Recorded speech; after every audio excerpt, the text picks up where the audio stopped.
Goodbye, Epic Universe annual passes. Hello, single day tickets. Hello, everybody. Welcome.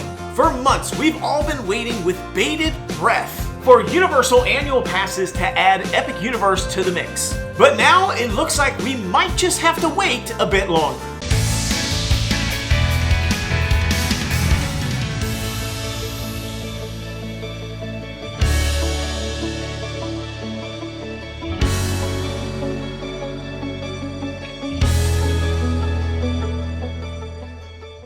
The question that everybody wants to know is, when will Universal add Epic Universe to their annual passes? After all, Islands of Adventure, when it launched way back in May of 1999, was included as part of Universal's annual passes.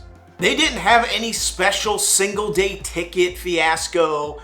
You essentially got access to Islands of Adventure. It launched with Universal annual passes. I remember being there during the soft previews, soft openings, being there opening day. I didn't have to worry about getting any sort of special ticket package in order to get to go to Islands of Adventure. Similarly, Volcano Bay, that also launched with annual passes. You could add that into your annual pass. You didn't have to wait until later to add Volcano Bay into annual passes. However, when Islands of Adventure launched, there were a lot of issues with that park. There were lots of capacity problems. I mean, the place was absolutely swamped. Lots of ride closures and delays and issues that Universal decided with Epic Universe they didn't want to repeat. They wanted to figure out a better way to open a brand new park without having that crush of people just absolutely smash it, causing really poor guest experience, extreme wait times, because there were just so many people trying to get into that park. So they very smartly decided they were going to do more of a phased approach to Epic Universe. They were going to limit capacity. They were going to try and avoid that crush. So as all of you know, there's been single tickets available. There's been ticket packages, but no annual passes. And so everybody's been speculating for a while as to when are we going to get these annual passes for Epic Universe. We've been speculating that sometime in 2026, likely January 2026, when the year trips over, we would see Epic Universe being added into some sort of Universal annual pass. We also talked about the possibility of it coming even earlier than 2026. And the reason a lot of that speculation was taking place is based on what tickets were available that you could purchase online and what sort of capacity constraints and issues might they be having with the parks. So up until today, you could not purchase any single day tickets or packages for Epic Universe after December 31st of 2025. So starting fresh January 1st, 2026, there were no tickets or packages available for Epic Universe, which led a lot of people to speculate that we would start maybe seeing annual passes in 2026, because that's when the single day tickets and the packages ended. In addition, we speculated they could potentially even come sooner than January of 2026, based on the fact that they weren't filling up the park to capacity. Even though single day tickets are available, even though ticket packages have been available throughout the entire year, there's a lot of capacity problems, meaning they're not selling tickets to get them to sort of that like 40 to 50,000 capacity at Epic Universe. They're really only hitting between 15 and 20,000 people or guests per day at that park right now. And that may not be enough to pay the bills. It may not be enough for them to generate the kind of revenue that they need at Universal to recoup all the money that they've invested in that park. So people were speculating, including us, that, hey, depending on how this goes, if they can get all the operational issues under control, they may need to add annual passes to the mix sooner rather than later in order to get that capacity up and start generating the revenue that they need. However, things have now changed as of today. Now we formally have tickets and packages available starting in January 1st of 2026 and going all the way through the entire year to December 31st of 2026. If you go out on the website right now, you can see single day tickets and ticket packages, 2, 3, 4, and 5 day tickets, and annual pass holder discounted single day tickets are now available for the entire year, from January 1st, 2026 all the way to December 31st of 2026. So they've now given us these new park-to-park tickets for 3, 4, and 5-day ticket packages. Essentially, you can go to any park you want. If you buy a 3 or 4 or 5-day ticket, you can go to any park you want. These are 3 park and 4 park passes. 3 park pass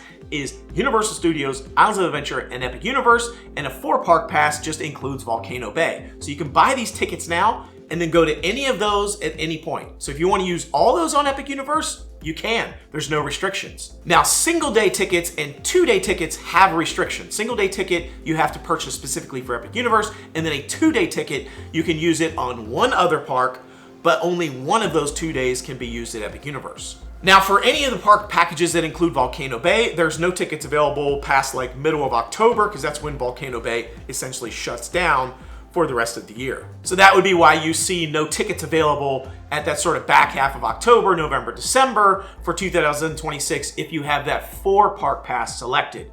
But as long as you select a 3 park pass, it's available for the entire year. So here's the thing. They would not be selling these individual tickets and these discounted annual pass holder tickets. So you can go out right now. If you are a current annual pass holder, you can purchase a discounted single day ticket for the entire year, any day within the entire year.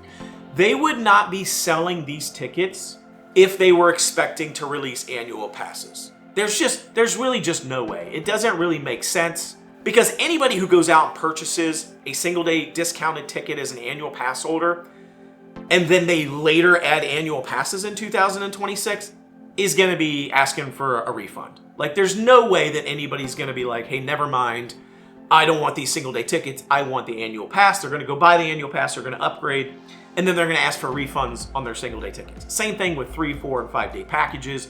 People are going to be asking for refunds left and right as soon as these annual passes drop.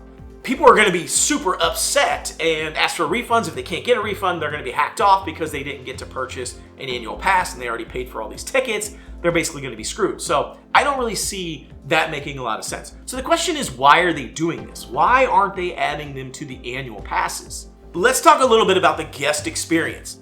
Epic Universe opened May 22nd of 2025, and it was absolutely amazing. I was there on opening day, I was there for previews prior to opening day, and I've been to Epic Universe since opening day, and I'm telling you, like, the guest experience and the just everything from the rides to the wait times to the food, everything was spectacular during those weeks. No wait times on anything, basically had the run of the park. The longest wait time was like an hour, I think, and we were able to do everything in the park in a single day without having to really wait in any sort of lines because the capacity was limited and the uptime on the rides was pretty decent. Same thing in previews. Opening day, surprisingly, for Epic Universe was a better experience than even the previews because it was open longer and the wait times were even less. So there really was, opening day was phenomenal. Even the weeks following opening day were actually pretty good. It wasn't until maybe a month or so later, after May, sometime in July, August, September, where things started to change a little bit.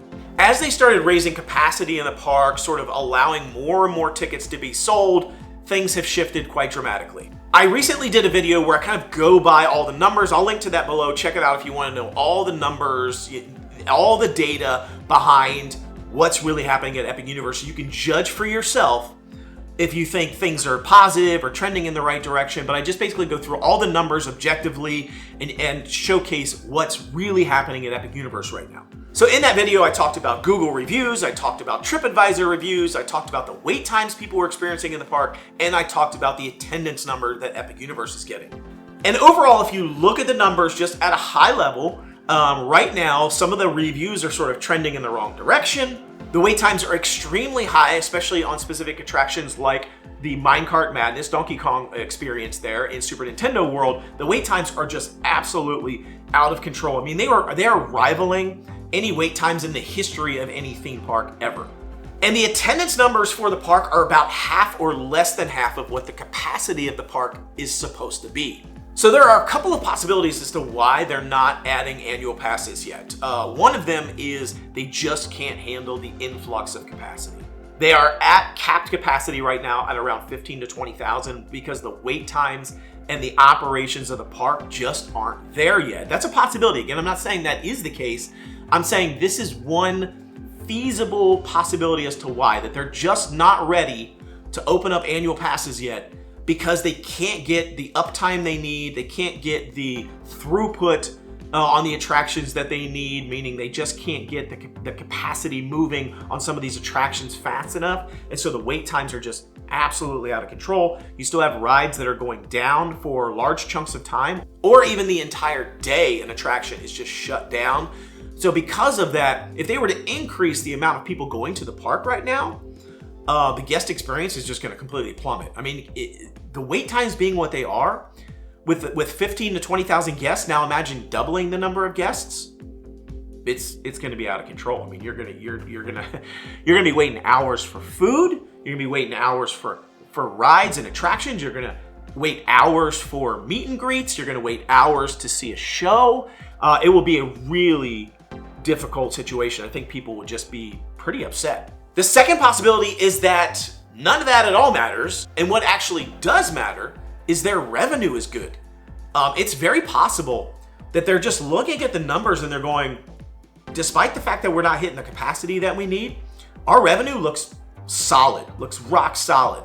From a revenue perspective, they came out and said a while ago that their revenue was up like 19%. Their per guest spending was up, driven by Epic Universe. Could be just high enough to where they're like, you know what? I don't think we need an annual pass yet. Our numbers look great. You know, we're getting the right capacity, we're getting the right per guest spending, we're getting people booking hotel and vacation packages. We don't need annual pass holders yet. That very well could be a possibility as well. So one of those two possibilities I think are the highest contenders, or it could be both, or a little bit of both. That could also be driving this decision. They're very proud of their launch of this park. So the question then is, when are we going to see them? Will we see them in 2026? I talked a little bit about how it doesn't make sense. Is it possible we could see annual passes in 2026 now? Yeah, it is possible. They can make some changes, sure. They could basically go back and say, hey, you know what? We'll give you refunds on your single day tickets, your packages, annual passes available if you want it, no problem. They could do that. In addition, it could be possible, I won't say it's probable, but it could be possible that they're thinking about launching an Epic Universe as either a separate annual pass or as an optional add-on to annual passes. So if I have an annual pass now, I can choose to add Epic Universe to it or choose not to. So similar to their like 2 and 3 park pass that they have now, which is Universal and Islands, then you can add on Volcano Bay as a third park. They may do the same thing with Epic Universe and say it's an optional add-on, charge a premium for it. And then that way people who have already purchased single day tickets or ticket packages may not want a refund because they're like, you know, I'm just gonna go ahead and use my tickets. And then when I'm done with those tickets, then I'll upgrade to the Epic Universe annual pass. That is possible. I don't know how probable it is, but I feel like it is possible. So we could see Epic Universe annual passes happening in 2026 at some time. So I don't know if this is a good move, a bad move. I don't know what their thinking is. I'm just speculating on what it could be. I'm curious your thoughts. I know there's a lot of chatter out there going on right now. Is this like people are upset, they're hacked off, they're like, what the heck? Like me personally, you know, I go and I record theme parks. So for me, I'm down about this because I want to go to Epic Universe. I don't get to go to Epic Universe very often because I can't afford to go to Epic Universe every single time paying, you know, $100 and something bucks. So for me, I'm down about it. I want Epic Universe annual passes sooner rather than later, but you know, I'm kind of, could be just an outlier. I mean, a lot of you may be totally cool with this and no big deal, don't mind, because you're only gonna go, you know, for a week anyway. So I'm curious, do you feel like the addition of the park to park passes is good enough? And that will work out. So people who are taking a vacation to Universal and they spend a week there, they could spend, you know, 3, 4, 5 days at Epic Universe and maybe 1 or 2 or 3 days at the existing parks. And maybe that's perfectly good enough. Maybe it's only the people who are local to Orlando that are upset and everybody else is pretty happy about it. I don't know. What do you think? I'd love to hear your thoughts. Comment below. Let me know. Like, Are you hacked off about this, or you feel like it doesn't matter? You feel like the park-to-park option they added is good enough and you're happy with that? Or were you planning on getting an annual pass? I mean, even when I didn't live in Orlando, we always bought an annual pass to Universal because it just was cheaper. As long as you went as long as you took maybe 2 trips a year down to Orlando, it was cheaper. So you could be in that boat. I'd love to hear from you below. Let me know your thoughts. Be sure to like, subscribe, and share this content. More coming up very soon. And I'm gonna throw this at you one more time. I mean, literally like 70-80% of the people that watch my channel and watch my videos aren't subscribed to my channel. If everybody that watched my videos would subscribe to my channel, I'd be at like 100,000 subscribers by now. So please subscribe to my channel. It helps out. It makes sure that you don't miss any of my videos. So yeah, that's all I got. Let me know what you think. Thanks so much again for watching. I really do appreciate it. I love all your feedback. Hopefully you see me in the parks. If you see me, please say hello. Stop me. Talk to me for 10 minutes, 15 minutes. Talk to me for an hour. Grab coffee. I don't even care. I love it. If you see me in the park, stop me and say hello. I want to talk to you. All right, so that's all I got. Thanks so much for watching. Till I see you next time. The noble way is the easy way. Bye-bye, everybody.